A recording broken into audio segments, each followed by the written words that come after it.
This episode of Uncovered Investigates is brought to you by Cope Notes. Use code UNCOVERED at checkout for 10% off any subscription from Cope Notes. It started with a piece of tape, a strip of duct tape across a door latch. That's it. That's how the most powerful man in the world lost the presidency. It was 2:30 a.m. on June 17th, 1972, when Frank Wills, a 24-year-old night watchman at the Watergate office complex in Washington, D.C., noticed something strange during his rounds. A door had been taped open. So what did he do? He removed the tape and continued on. But then when he came back, it was taped again. He called the police, and within minutes, 5 men were arrested inside the Democratic National Committee's office on the 6th floor. They were wearing suits, latex gloves, and carrying cash, cameras, and audio surveillance equipment. One of them, James McCord, wasn't just any burglar. He was a former CIA officer and, more importantly, the head of security for the committee to re-elect the President of the United States. And just like that, Watergate was born. Wilshire Unit, City, Wilshire Unit 211, GTA just occurred, 3921 Wilshire Boulevard, 3921 Wilshire Boulevard, incident 329, any Wilshire Unit, code 2 high. The official FBI investigation launched within hours. Initial documents from the vaults detail the arrest logs, confiscated equipment, and identification materials. The men, Bernard Barker, Virgilio Gonzalez, Eugenio Martinez, Frank Sturgis, and McCord were connected through a bizarre web of Cuban exile politics, intelligence agencies, and dirty tricks. By June 19th, just 2 days later, the FBI had already linked the break-in to E. Howard Hunt and G. Gordon Liddy, both tied to the White House and Nixon's re-election campaign. The two men weren't just political operatives. They were a part of a covert team nicknamed the Plumbers, a group originally assembled to stop government leaks like the Pentagon Papers. But by 1972, their job had shifted to something far more sinister: political sabotage, blackmail, and wiretaps. Internal FBI memos show concern from the start. Why was a former CIA agent running surveillance operations on the opposition party? Why were there White House names popping up in a simple burglary? What the FBI didn't know yet was that President Nixon himself had been informed of the break-in by June 23rd. And what he did next is what ultimately brought him down. The smoking gun tape, later uncovered by prosecutors, captures Nixon telling H.R. Haldeman, his chief of staff, to instruct the CIA to tell the FBI to stay the hell out of the investigation. In that tape, Nixon says, "Play it tough. That's the way they play it, and we're going to do it that way." And so began a months-long campaign of deception. FBI agents were suddenly facing stone walls. Leads dried up, witnesses clammed up. A memo in the vault dated July 1972 show agents frustrated that subpoenaed financial records from the CRP, or the Committee to Re-elect the President, were missing. Another internal summary from late July confirms what agents feared. Political interference was underway. Wiretaps led to nothing. Evidence was disappearing.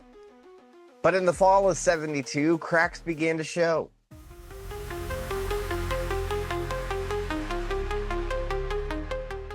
The FBI's number 2 man, Mark Felt, wasn't willing to let it go.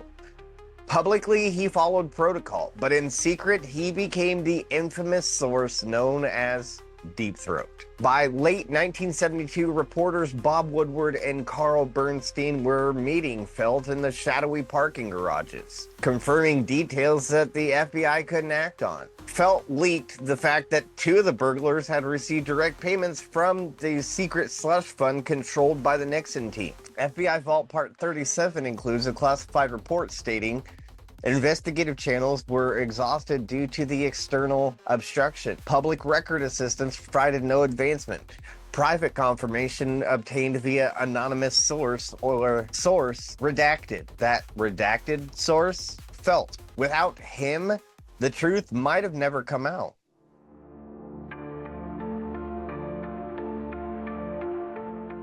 In January 1973, the Watergate burglars stood trial. All but one pleaded guilty. The holdout, James McCord, was convicted on 8 counts. But McCord, angry that the White House promised to protect him and didn't, blew the entire thing open with a single letter to Judge John Sirica. The letter is now a part of the FBI vault, Part 59. And it reads, "There was political pressure to plead guilty and remain silent. Perjury occurred during the trial. Others involved remain at large." That letter kicked off a flood of new subpoenas, interviews, and search warrants. By May 1973, the Senate Watergate Committee began nationally televised hearings. Americans watched as high-level White House staff, including Haldeman, Ehrlichman, and John Dean, testified to widespread abuses of power.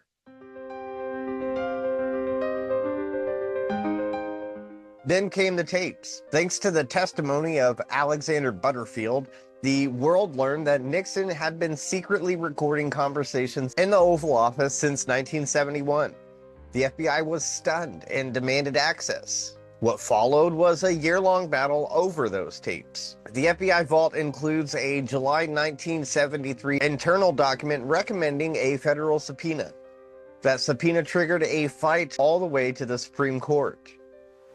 On August 5th, 1974, the smoking gun tape was finally released. It confirmed Nixon's direct involvement in the cover-up. 3 days later, he resigned.